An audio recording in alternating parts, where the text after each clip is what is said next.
Hello दोस्तों, नमस्कार। आपका हमारे YouTube चैनल एजुकेशन 101% में हार्दिक स्वागत है।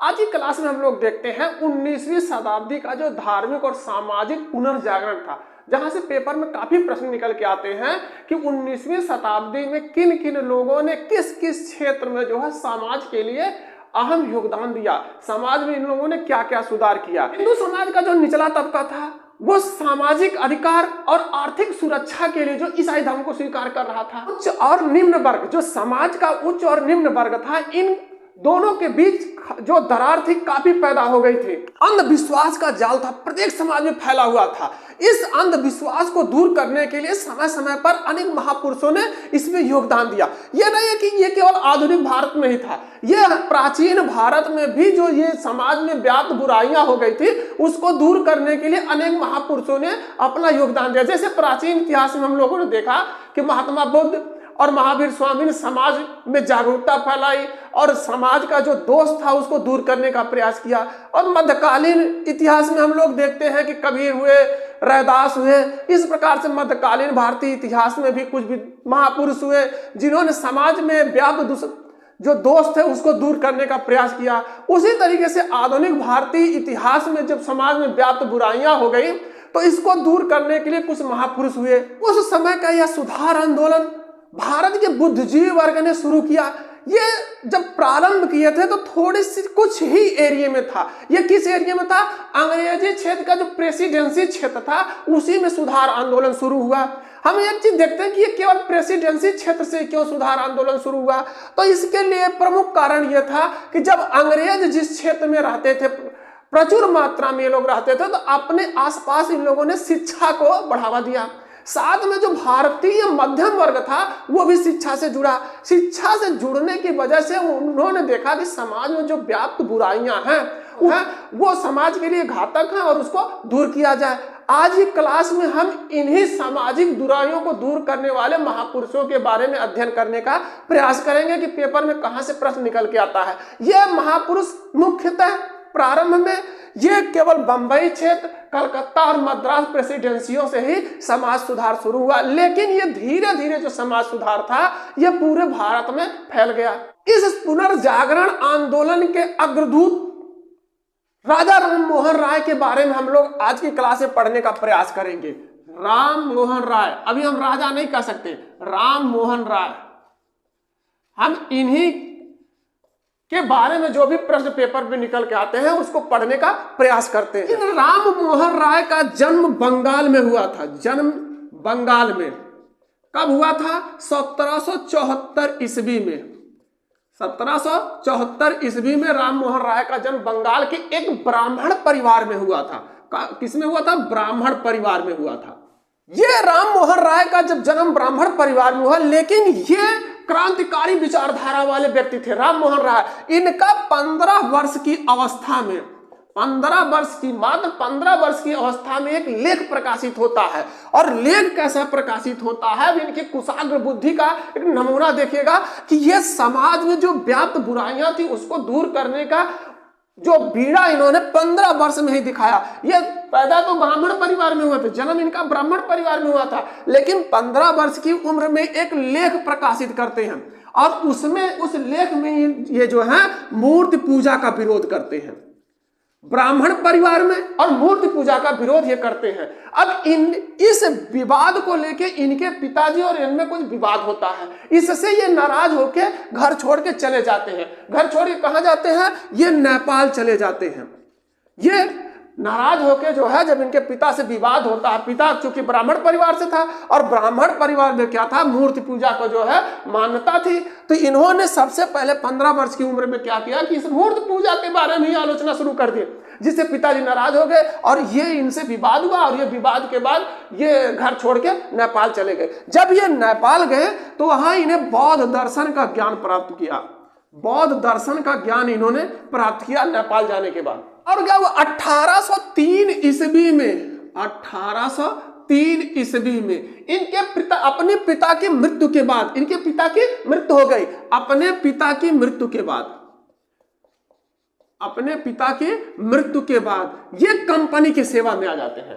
कंपनी में हम नौकरी प्रारंभ करते हैं। एक अंग्रेज था जॉन डिगवी, जॉन डिग्बी, इसके यहां इन्होंने नौकरी शुरू कर दी। जॉन डिग्बी ने इन्हें कौन सा पद दिया? इन्हें अपना दीवान बना लिया, इन्हें दीवान का पद दिया। और जब ये उस जॉन डिग्बी के संपर्क में आए तो इन्होंने अंग्रेजी सीखना शुरू कर दिया, अंग्रेजी सीखना शुरू कर दिया।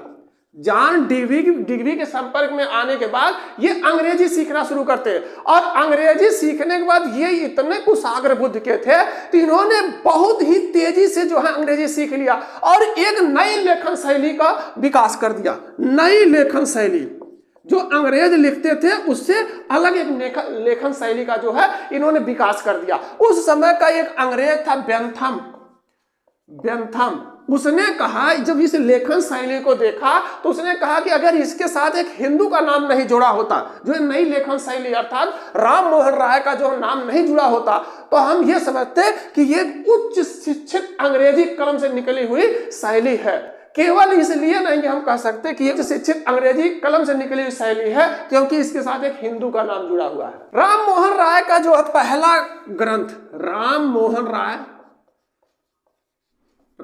राय का पहला ग्रंथ फारसी भाषा में प्रकाशित हुआ, फारसी भाषा में प्रकाशित हुआ। कौन सा ग्रंथ था?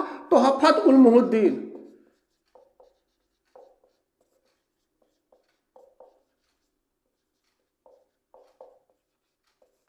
तोहफत उल मुहिद्दीन अर्थात एकेश्वरवादियों का उपहार, वादियों का उपहार। यह प्रकाशित कब हुई? 1809 ईस्वी में प्रकाशित हुआ।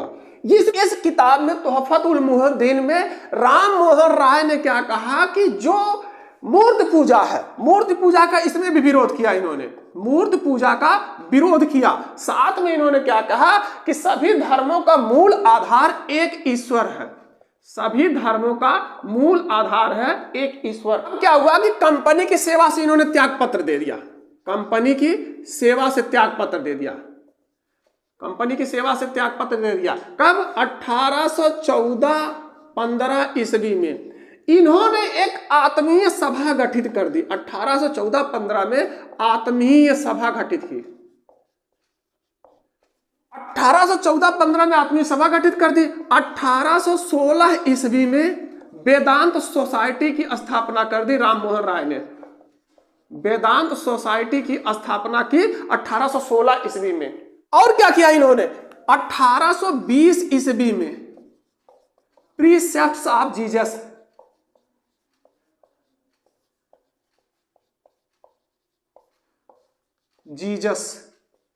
की रचना की। इसके बाद 1821 ईस्वी में कलकत्ता यूनिटेरियन कमेटी की स्थापना की, कलकत्ता यूनिटेरियन कमेटी की स्थापना कर दी, कमेटी की स्थापना कर दी, कमेटी स्थापित की। एक बार जब ये यूनिटेरियन चर्च से प्रार्थना करके वापिस आ रहे थे, यूनिटेरियन चर्च से ये प्रार्थना करके वापिस आ रहे थे, तो इनके साथ इनके कुछ मित्र थे। उन्होंने एक सलाह दिया कि क्यों नहीं हम लोग ऐसा करते कि एक अलग पूजा स्थल की स्थापना कर दी जाए। कौन कौन से मित्र थे? ताराचंद्र चक्रवर्ती,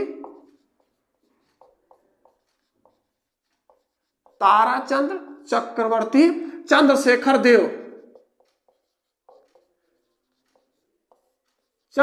देव। इन मित्रों की सलाह पर राम मोहन राय ने एक पृथक पूजा स्थल के विचार किया, एक पृथक पूजा स्थल की योजना बनाई।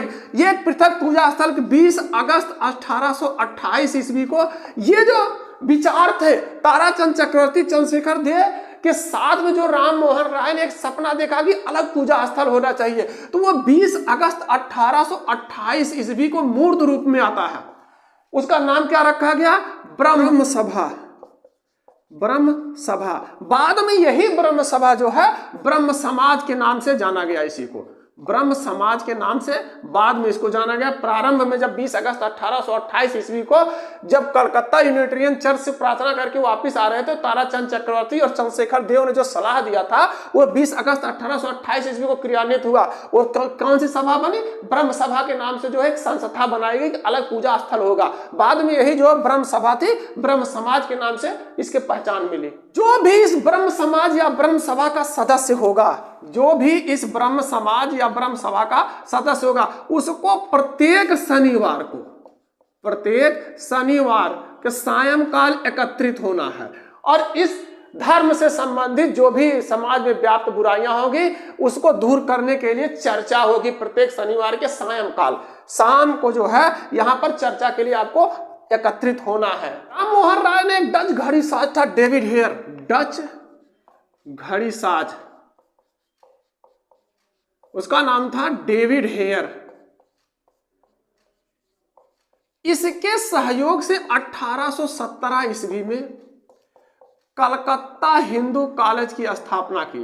कलकत्ता में कलकत्ता हिंदू कॉलेज की स्थापना की, कॉलेज की स्थापना कर दिया इन्होंने।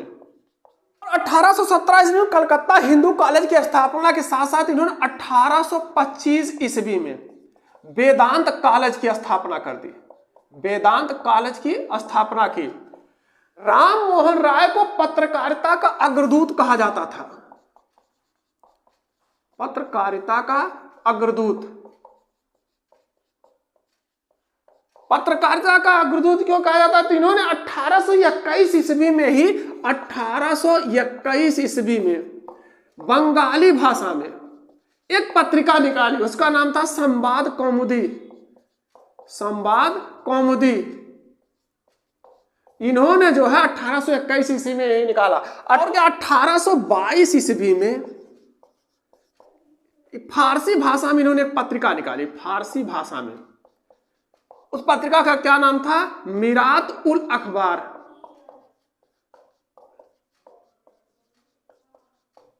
और इन्होंने एक अंग्रेजी भाषा में भी पत्रिका निकाली जिसको कहते थे ब्रह्मनिकल मैगजीन, अंग्रेजी भाषा में। यह ब्रह्मनिकल मैगजीन अंग्रेजी भाषा में इन्होंने प्रकाशित किया। मुगल सम्राट अकबर द्वितीय था, अकबर द्वितीय ने जो है इन्हें 1830 ईस्वी में भारतीयों का पक्ष रखने के लिए इंग्लैंड भेजा, क्योंकि इंग्लैंड का सम्राट जो उस समय था वो उसी से बात करता था कि जो एक प्रतिष्ठित व्यक्ति हो, जैसे राजा हो, गवर्नर जनरल हो, इस प्रकार से कोई ऐसा व्यक्ति हो जो प्रतिष्ठित हो, उसी से मिलना पसंद करता था, उसी से मिलता था। अगर कोई एक आम आदमी हो तो उससे नहीं मिलता था। तो अकबर द्वितीय की शासन सत्ता थी 1803 ईस्वी में। उसने क्या किया कि भारतीयों का पक्ष रखने के लिए इनको इंग्लैंड भेजने का विचार किया। इंग्लैंड भेजने का विचार किया कि ये जाएंगे और सम्राट से भारतीयों के पक्ष की बात करेंगे। तो अब चूंकि सम्राट सबसे मिलता नहीं था, इसलिए अकबर द्वितीय ने इन्हें 1830 ईस्वी में राजा की उपाधि दी। अब यहीं से इन्हें कहा जाना शुरू कर दिया गया राजा राम मोहन राय। अब इनका नाम हो गया राजा राम मोहन राय। ये 1830 ईस्वी के बाद इनका नाम राजा राम मोहन राय पड़ता है।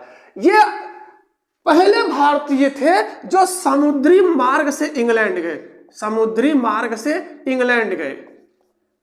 अब ये इंग्लैंड जब चले गए तो 1833 ईस्वी में ब्रिस्टल, स्थान ब्रिस्टल, ब्रिस्टल है कहां? इंग्लैंड में। यहां पर इनकी मृत्यु हो गई, यहां पर इन्होंने आखिरी सांस लिया। 1833 ईस्वी में ब्रिस्टल में इनकी मृत्यु हो गई। राजा राम मोहन राय के इन सामाजिक उद्धार के कारण जो समाज के प्रति इनका योगदान था, उसी कारण इन्हें नव प्रभात का तारा, नव प्रभात का तारा,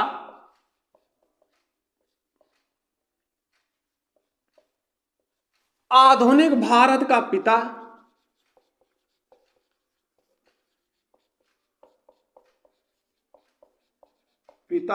सुधार आंदोलनों का प्रवर्तक,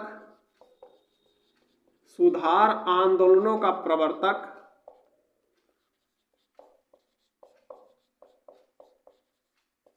नव जागरण का अग्रदूत,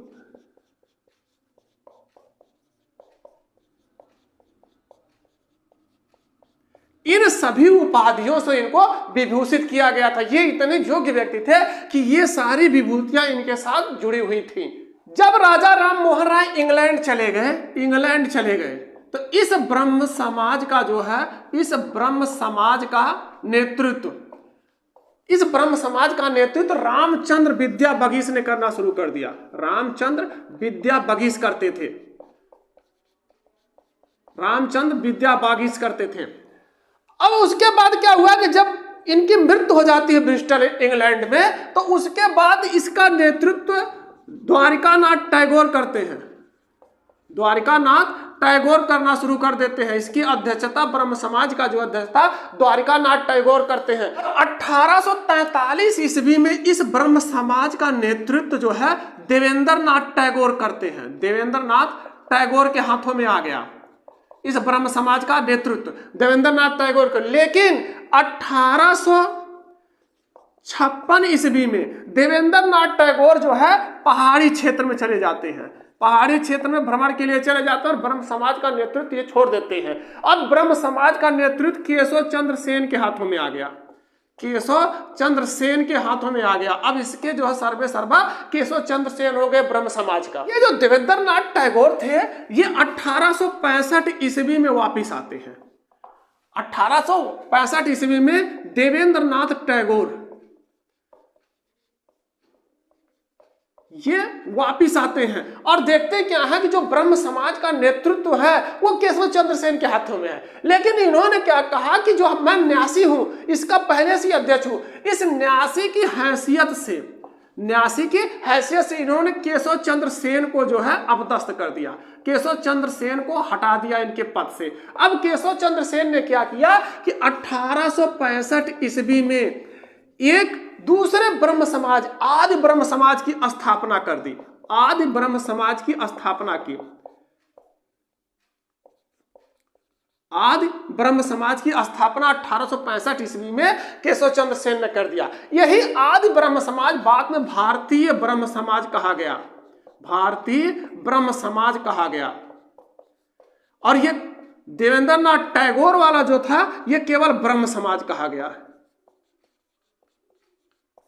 1872 ईस्वी में एक एक्ट पारित होता है, ब्रह्म विवाह एक्ट, ब्रह्म विवाह एक्ट। ये एक्ट पारित कैसे होता है? केशव चंद्र सेन के प्रयास से, केशव चंद्र सेन के प्रयास से इन्होंने सरकार को समझा बुझा के जो है ब्रह्म विवाह एक्ट पारित करवाया। अर्थात ब्रह्म विवाह से जो शादियां संपन्न होंगी, ब्रह्म विवाह, ब्रह्म पद्धति से जो है ब्रह्म विवाह होगा, ब्रह्म पद्धति से जो शादियां होंगी उसको कानूनी मान्यता दिलाने में इनका जो है केशव चंद्र सेन का अहम योगदान था। 1878 ईस्वी में भारतीय ब्रह्म समाज में एक और फूट पड़ गई। इस 1878 ईस्वी का समय आते थे भारतीय ब्रह्म समाज में एक और फूट गई। फूट क्यों पड़ी कि ये जो केशव चंद्र सेन थे, इन्होंने अपनी पुत्री, 12 वर्षीय पुत्री थी इनकी, 12 वर्षीय पुत्री, इसका शादी कर देते हैं कूच बिहार के राजा से, कूच बिहार के राजा से शादी करते हैं। जबकि इन्होंने जब आदि ब्रह्म समाज की स्थापना की थी तो इन्होंने क्या कहा था कि हम जो है छोटी उम्र में अपने बच्चियों की शादी नहीं करेंगे, अर्थात बाल विवाह का इन्होंने विरोध किया था। साथ में इन्होंने क्या कहा था कि हम किसी ऐसे व्यक्ति से शादी नहीं करेंगे जो धनाढ्य होगा, राजा होगा। तो लेकिन इन्होंने क्या किया कि 1878 ईस्वी में अपनी पुत्री जो इसकी उम्र 12 वर्ष थी, उन्होंने इसकी शादी वैदिक रीति रिवाज से, वैदिक रीति रिवाज से शादी कर दिया। शादी कर दिया किससे? कूच बिहार के राजा से, जबकि वैदिक रीति रिवाज का भी इन्होंने विरोध किया था। ये सब देखने के बाद इस ब्रह्म समाज में, जो भारतीय ब्रह्म समाज था, उसमें एक और फूट पड़ गई। इन सभी चीजों से नाराज होकर 1878 ईस्वी में, 1878 ईस्वी में आनंद मोहन बोस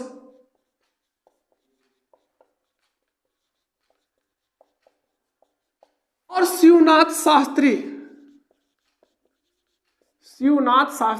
इन लोगों ने एक साधारण ब्रह्म समाज की स्थापना कर दी, साधारण ब्रह्म समाज की स्थापना कर दी। हम देखते हैं कि और किस जगह किन विभूतियों ने जो समाज के लिए कुछ किया। 1864 ईस्वी में, 1864 ईस्वी में के श्रीधरलाल नायडू, के श्रीधरन नायडू ने मद्रास में जो है एक समाज की स्थापना की जिसका नाम वेद समाज पड़ता है। वेद समाज, ये केशव चंद्र सेन की प्रेरणा से इन्होंने इसका जो है निर्माण किया था। केशव चंद्र सेन की प्रेरणा से इन्होंने दक्षिण भारत अर्थात मद्रास में जो है वेद समाज की स्थापना की। इस वेद समाज को दक्षिण भारत का ब्रह्म समाज कहा जाता था। और एक व्यक्तित्व थे शिवनारायण अग्निहोत्री। शिवनारायण अग्निहोत्री, इन्होंने क्या किया कि 1887 ईस्वी में लाहौर में देव समाज की स्थापना कर दी। देव समाज की स्थापना इन्होंने की। देव समाज की स्थापना जब ये करते हैं तो ये जो व्यक्ति थे शिवनारायण अग्निहोत्री, ये ब्रह्म समाज के अनुयायी थे। ब्रह्म समाज के अनुयायी थे। इन्होंने क्या कहा कि जो इस देव समाज का सदस्य होगा या देव समाज से जो प्रभावित होगा वो मांस और मदिरा का सेवन नहीं करेगा। मांस मदिरा का इन्होंने विरोध किया। गोपाल कृष्ण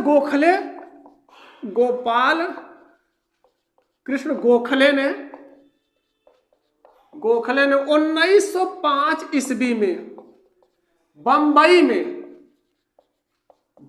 भारत मां अर्थात भारतीय मातृभूमि की सेवा करने के लिए एक संस्था बनाते हैं, दिस सर्वेंट ऑफ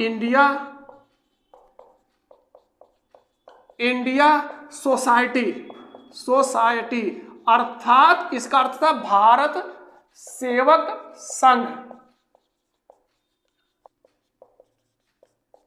सोसाइटी एक ऐसे लोगों का संगठन थी जो किसी भी ना किसी रूप में मातृभूमि की सेवा करना ही उसको है। जो भी सोसाइटी का सदस्य होगा उसको मातृभूमि की सेवा किसी ना किसी रूप में करना है। जो करना चाहे वो इस द सर्वेंट्स ऑफ इंडिया अर्थात भारत सेवा संघ का सदस्य होता था। आज की क्लास में बस इतना ही। कल की क्लास में हम लोग देखते हैं कि इसके बाद के कौन कौन से समाज सुधारक हुए जिनसे पेपर में प्रश्न निकल के आते हैं। आज की क्लास में बस इतना ही। अगर हमारी वीडियो पसंद आती है तो लाइक करें, साथ में शेयर भी करें। अगर चैनल पर नए हैं तो चैनल को सब्सक्राइब करें, बेल आइकन दबाना ना भूलें जिससे आने वाली वीडियो का नोटिफिकेशन आपको मिलता रहे।